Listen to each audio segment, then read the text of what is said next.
Assalamualaikum warahmatullahi wabarakatuh.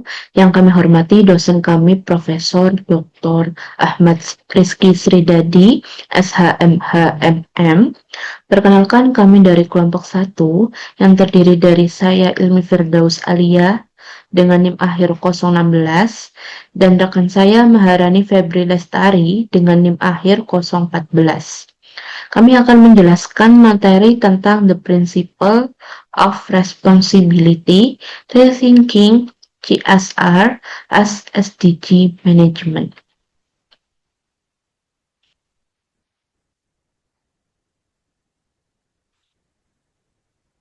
CSR to SDGs.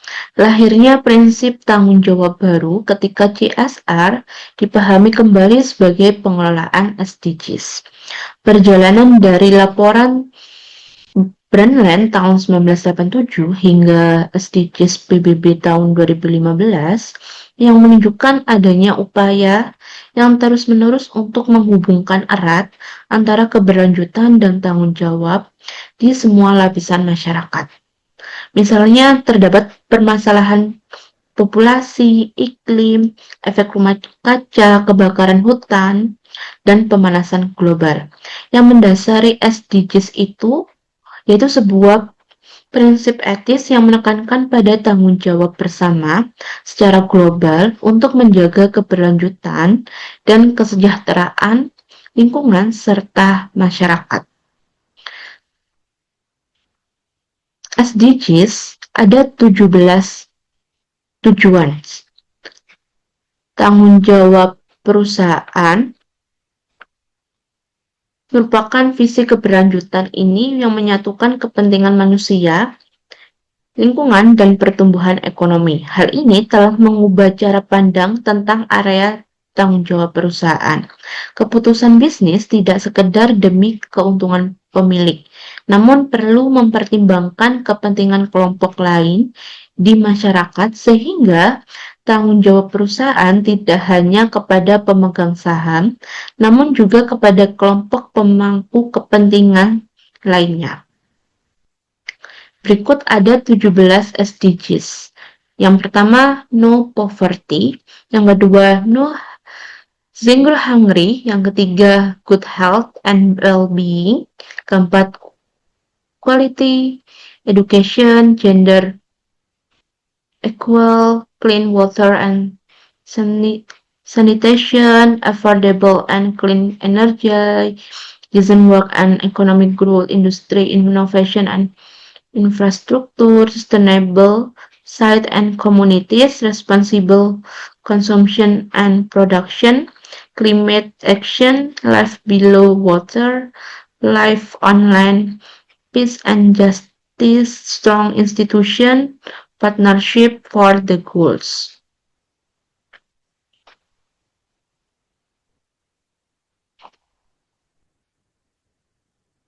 Business and management for sustainable.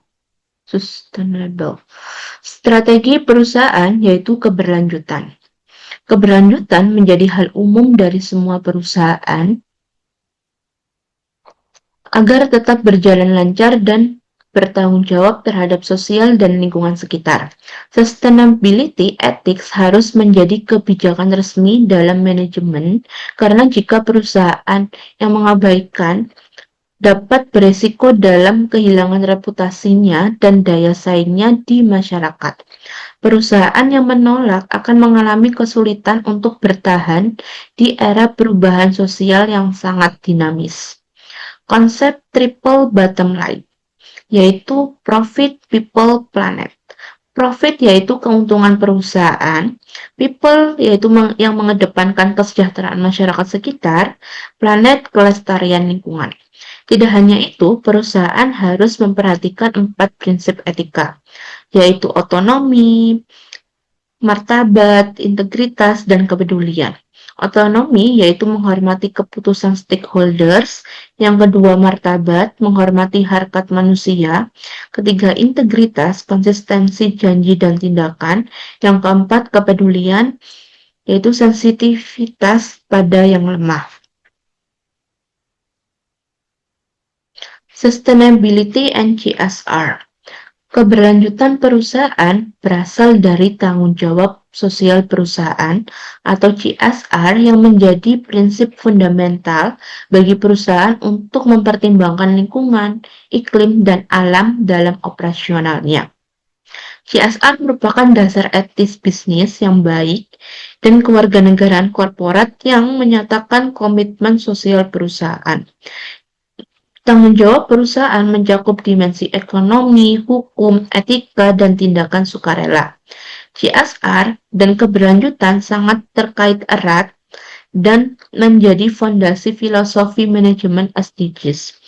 4 tanggung jawab utama dalam CSR meliputi tanggung jawab ekonomi, yaitu mencari keuntungan yang adil, tanggung jawab hukum dengan mematuhi aturan yang berlaku, tanggung jawab etis, bertindak adil dan secara moral, serta tanggung jawab filantropi yang berkontribusi bagi masyarakat. Maka dari itu, CSR bukan hanya sebagai kewajiban secara hukum, namun sebuah komitmen dari perusahaan untuk menciptakan perubahan yang secara positif di dalam masyarakat dan lingkungan sekitar. Toward a new responsibility for sustainable development. CSR yaitu konsep di mana perusahaan itu mengintegrasikan antara kepedulian sosial dan lingkungan ke dalam sebuah operasionalisasi bisnis, serta interaksinya dengan stakeholders. Konsep ini yang mengedepankan keseimbangan antara aspek sosial, lingkungan, dan keuntungan ekonomi yang dikenal dengan teori The Triple Bottom Line yang meliputi people, planet, dan profit. Pengelolaan CSR umumnya dilakukan oleh tim khusus yang merancang strategi, melibatkan pemangku kepentingan, dan mengukur keberhasilan program CSR. Komitmen CSR juga dapat meningkatkan reputasi perusahaan, memperkuat hubungan dan konsumen dan komunitas. Standar internalisasi dan peraturan domestik terkait tanggung jawab sosial dan lingkungan. Selanjutnya saya akan menjelaskan fenomena nyata dari artikel Castillo Villar tahun 2020 yang membahas bagaimana perusahaan menjalankan CSR dalam konteks kemitraan industri universitas untuk mendukung SDG 17. Nah, artikel ini memberikan gambaran nyata tentang bagaimana perusahaan benar-benar bertindak sehingga bisa dikaitkan dengan teori moral dari Renthoff.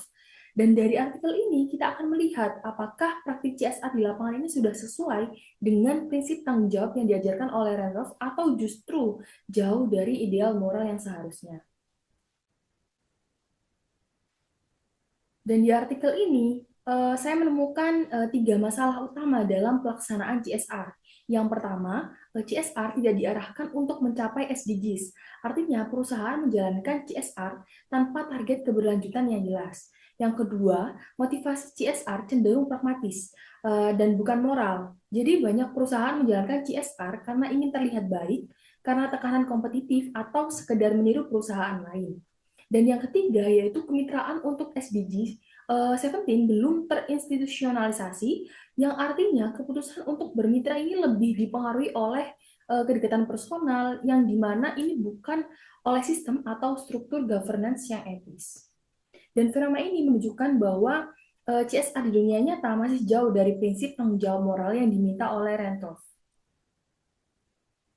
Selanjutnya kita akan bahas fenomena yang pertama, yaitu CSR tidak berfungsi sebagai SDG manajemen. Di mana pada artikel menyebutkan kemitraan SDG 17 ini masih legal unrealized or ineffective, di mana ini berarti bahwa potensi kolaboratif sebenarnya besar, tetapi tidak dijalankan secara optimal, dan CSR dilakukan tanpa indikator SDGs, tanpa arah keberlanjutan, dan tanpa struktur evaluasi. Jadi menurut Petrov, CSR ini seharusnya menjadi SDG manajemen, yaitu sebuah komitmen moral yang terencana, kemudian terukur, dan benar-benar diarahkan untuk mencapai tujuan pembangunan yang berkelanjutan. Nah, fenomena ini menunjukkan adanya jarak besar, dan sementara teori dari Renov ini meminta CSR sebagai alat moral untuk mencapai SDGs. Yang realitanya CSR ini masih diperlukan seperti kegiatan tambahan yang tidak memiliki orientasi jangka panjang. Selanjutnya, kita akan bahas tentang fenomena yang kedua, yaitu CSR dimotivasi oleh kepentingan pragmatis. Di mana pada artikel ini keputusan perusahaan untuk menjalankan CSR ini dipengaruhi oleh faktor-faktor seperti ukuran perusahaan, kemudian efek niru, kepentingan reputasi, dan strategi survival. Dan bahkan pada artikel ini menyebutkan reputasi sering dijadikan advertising.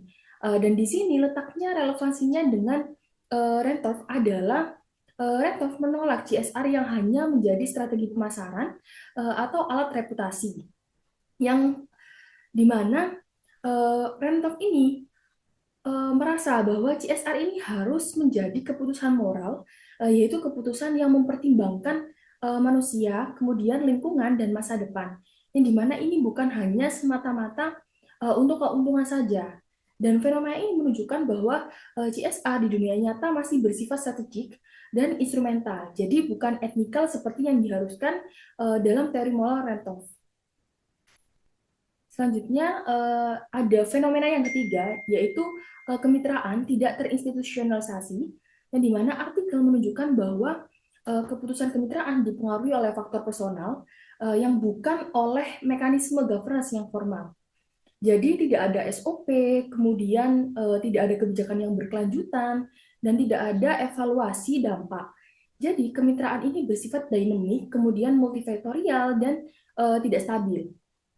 Dan menurut Rentrov, tanggung jawab moral ini hanya bisa dijalankan melalui sistem formal yang etis, seperti governance yang jelas, kemudian kebijakan keberlanjutan, dan struktur akuntabilitas.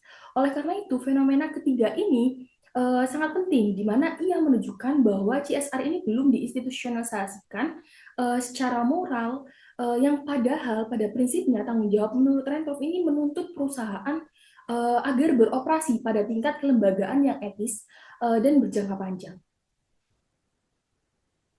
Langsung ke pemaparan di mana pada ketiga fenomena tersebut dapat kita simpulkan bahwa praktik CSR dalam kemitraan industri universitas masih jauh dari prinsip tanggung jawab moral menurut Rentas, yang dimana CSR ini diarahkan ke SDGs sehingga tidak menjalankan fungsi etis sebagai SDG management. Kemudian CSR ini dimotivasi pragmatisme sehingga tidak mencerminkan moralitas dan keberanian etis yang ditekankan oleh Rentaf. Dan kemitraan tidak terstruktur atau tidak dilembagakan sehingga tidak memiliki prinsip governance etis yang menjadi dasar tanggung jawab sosial dalam teori Rentaf. Dan dengan demikian artikel ini merupakan contoh nyata yang sangat relevan di mana ia menunjukkan bahwa dunia nyata masih belum memenuhi standar moral CSR versi Rentors. Dan karena itu penting untuk melakukan transformasi CSR dari sekedar strategi bisnis menjadi tanggung jawab moral yang berorientasi pada keberlanjutan masa depan. Sekian pemaparan materi dari kelompok kami. Semoga bermanfaat untuk kita semua. Wassalamualaikum warahmatullahi wabarakatuh.